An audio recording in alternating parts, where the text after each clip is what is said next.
what do you guarantee? First is that you have a board that represents the sectors.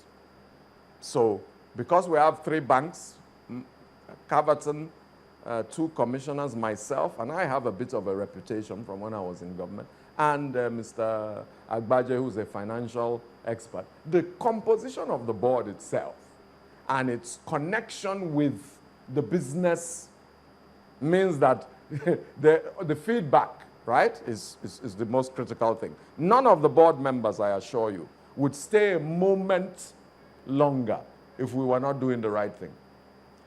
And then we have the DIG, Kazim, that everybody knows. Now, this brings me to the next question, talking about state policing. Now, over time, we've had several talk about, is it right for Nigeria to have a state police? What's your view? Do you think the country is ripe for that? For me, I'm more... we're talking about violent crime. Yes, and all of that. I'm more interested in outcomes. I'm an outcomes person. So I don't...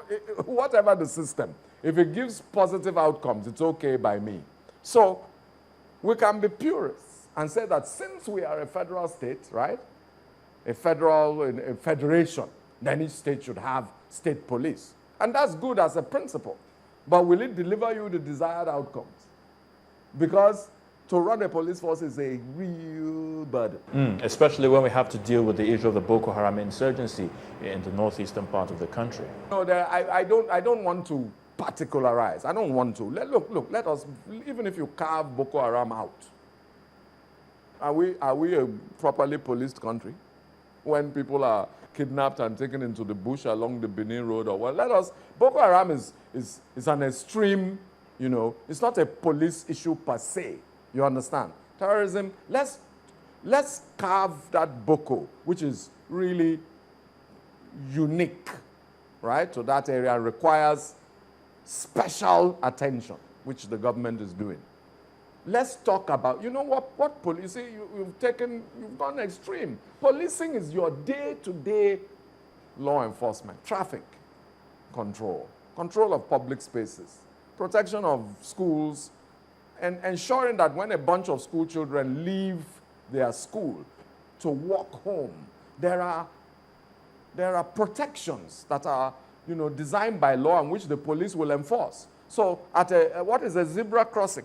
In England, you don't stop at the zebra crossing, you are in trouble. They've cameraed you, and you are in trouble. So we tend to forget the small elements of police, and we go and jump to Boko Haram. Not a problem. Look, Boko Haram, to the market woman in Mushi, or the printer in Shomolu, Boko Haram is not their problem. Their problem is the street gangs that prevent them from doing their work or come and force them to pay protection money.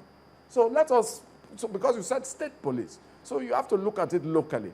Perhaps if there had been a state police in Borno over the years, there might not have been.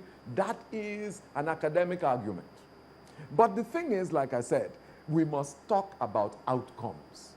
I say, for me, whichever system brings the most positive outcomes in terms of local policing and enforcement of the law is preferred. Now, the debate has to be more rigorous about what exactly kind of state police you want, what areas will it deal with.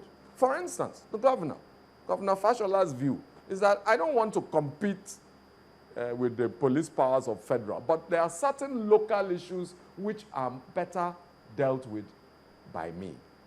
Traffic control, environmental offenses, service of court judgments, and protection of public space. They don't even need guns.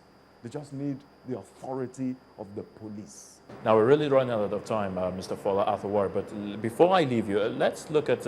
I have something interesting here, which talks about the security and safety tips, some things that we normally take for granted as individuals. Now, quite a lot here, from security tips on kidnapping to tips of how to behave when you're in public or private buildings, or for children as well, even when you have to deal with bomb scares and all of that. Now, how did this come about? We must stop thinking that safety and security consciousness is some expert field. It's just common sense.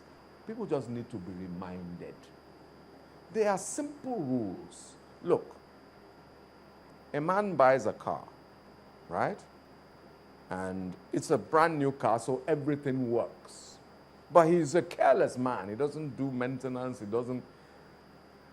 Then his rear lights are no longer working. His brake lights are no longer working. He has no consciousness that every time he brakes and those lights don't go on to warn the man behind him, he is putting himself at risk and putting that man at risk. So all it is to remind, you see, we've become, it's like when you hollow out something. Nigeria has almost become hollowed out institutionally, that people don't even know the right things to do anymore. Most of the rules, this is not security rules for the expert. They are common sense rules for someone who just needs to be reminded that, yeah, that makes a bit of sense. Look, you start the car, you are driving. The first thing you do is click all your door, you put the master lock, click. What it does is closes your risk window substantially. You are driving along, you're on the phone, you're lost. Experiments have shown that you cannot drive and at the same time. But people just need to be reminded, because these are things taught in schools in other countries. They're taught in schools. The kids are taught in New York that if you see a car parked in a no parking zone, right, that you should call somebody, because it's a problem. It may not look like a problem to us, where chaos has over the years become the norm. But this is just a way of so that you have a multi-pronged attack, because it isn't just about RRS and OP Mesa and Mopol. It's also about self-policing, so that we can properly articulate some of the responses to our problems. Mr. Fola ArthurWorrey, yes. Thank you so much. It's been a pleasure. It's been a pleasure. It's been a pleasure. Thank you very much. It's been a pleasure.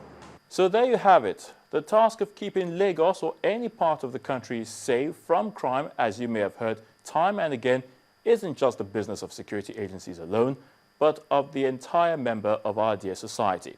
It is hoped that with this sort of initiative, members of the public can begin to make their own contribution towards the success of crime fighting and effective policing in our various communities.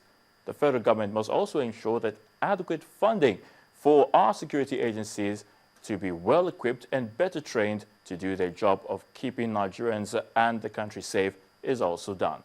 Well, that's our package for the week. Don't forget to send us your questions, comments and suggestions to questiontime@channelstv.com, or also watch us online at channelstv.com. Till next week, I'm Ayotunde Balogun. Bye for now.